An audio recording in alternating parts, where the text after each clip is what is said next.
নমস্কার বন্ধুরা, মশলা টুডে চ্যানেলে সবাইকে স্বাগত। আজকে আমি বানাবো বেলের শরবত বা বেল পান্না। গরমটা কিন্তু খুব ভালোই পড়ে গেছে, আর এই সময় বেলের শরবত বা বেল পান্না খাওয়া কিন্তু শরীরের জন্য খুবই উপকারী। তাহলে চলুন চটপট বানিয়ে ফেলি আজকের বেলের শরবত বা বেল পান্না। বেলের শরবত বানানোর জন্য আমি এখানে একটা পাকা বড় সাইজের বেল নিয়ে নিয়েছি। এবার এই বেলটাকে ফাটিয়ে নেব। যে কোনো ভারী জিনিস দিয়ে বা নারকেল কুড়ুনি বা দায়ের ভোতা অংশটা দিয়েও বেল আপনারা এভাবে ফাটিয়ে নিতে পারেন। ফাটানো হয়ে গেছে বেলটা। এবার একটা বড় চামচের সাহায্যে এর থেকে সম্পূর্ণ শাঁস বা পাল্পটা আমরা বের করে নেব। একটা বড় বাটিতে বা পাত্রে পুরো পাল্পটা আমরা বের করে নিচ্ছি, যাতে এটা চটকানোর সময় আমাদের সুবিধে হয়। দেখতেই পাচ্ছেন এই যে বীজের অংশটা, এগুলো কিন্তু বাদ দিয়ে দেবো। বীজের গায়ে একটা তরল মতন আঠা আঠা জিনিস থাকে, সেটাও বাদ দিয়ে দেবো। এটা খেতে একটু তেতো স্বাদের হয়।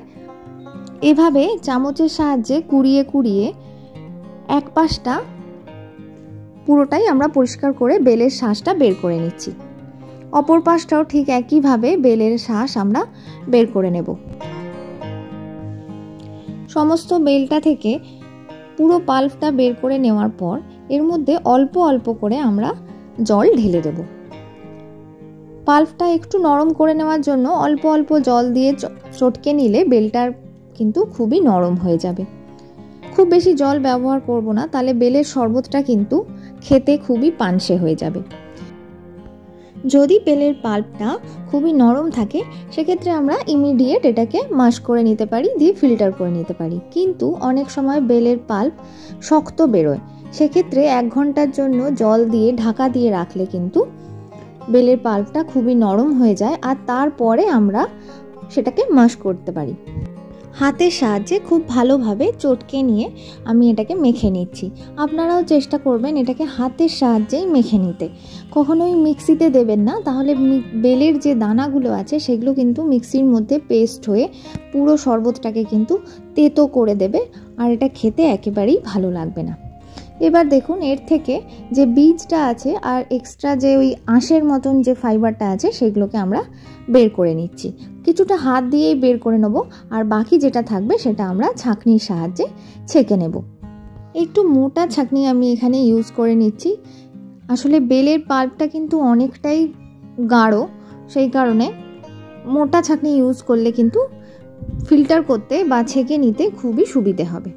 জেনারেলি বেল কিন্তু খুবই ঠান্ডা জাতীয় ফল হয়। গরমকালে বেলের এই শরবত, 1 গ্লাস শরবত যদি আপনি সকালবেলায় খান, সারা দিনের জন্য কিন্তু আপনার শরীরটাকে একেবারে ঠান্ডা রাখে। বা এই গরমে যাদের লু লেগে যায় তাদের জন্যও কিন্তু বেলের এই 1 গ্লাস শরবত খুবই উপকারী।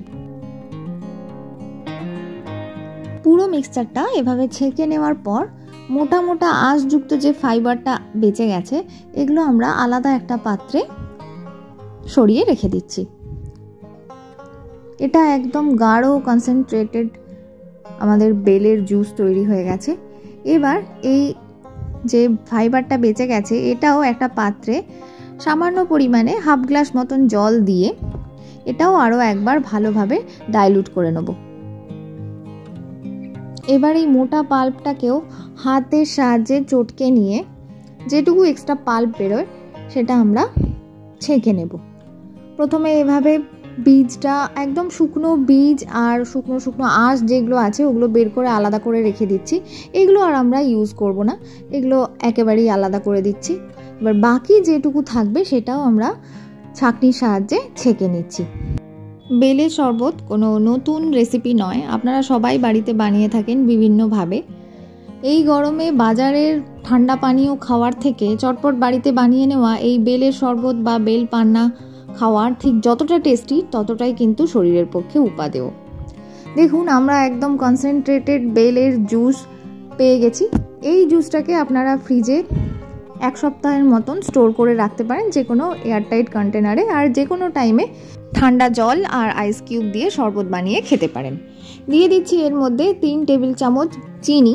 চিনির পরিবর্তে এর মধ্যে মধু বা আখের গুঁড়ো ব্যবহার করা যেতে পারে। খুব ভালোভাবে মিশিয়ে নেব চিনিটা গলে যাওয়া পর্যন্ত।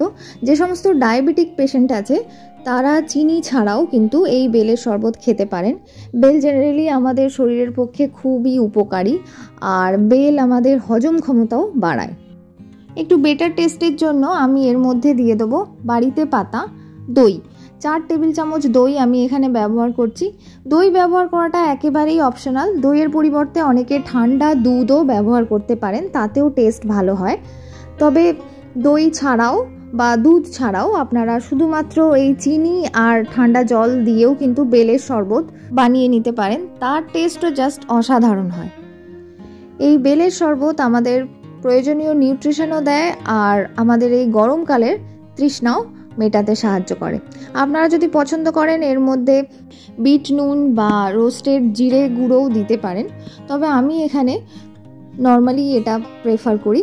এতেই কিন্তু টেস্টটা আমার ভালো লাগে। অবশ্যই আপনারা আপনাদের পছন্দ অনুযায়ী ইউজ করতে পারেন। আমাদের বেলের শরবত বা বেল পান্না একেবারে রেডি হয়ে গেছে। এবার আপনারা আপনাদের পছন্দ মতন আইস কিউব বা ঠান্ডা জল দিয়ে এই শরবত খেয়ে নিতে পারেন। এবার আমি এটা সার্ভ করে দিচ্ছি। নিচ থেকে কিছু আইস কিউব দিয়েছি। একটু ঠান্ডা ঠান্ডা হলে শরবত খেতে কিন্তু খুবই ভালো লাগে, যদিও বা বেল নিজেই খুব ঠান্ডা।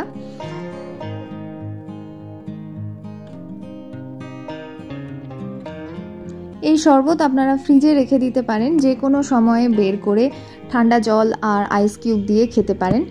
দেখুন আমাদের বেলের শরবতের গ্লাসেস কিন্তু একেবারে রেডি হয়ে গেছে।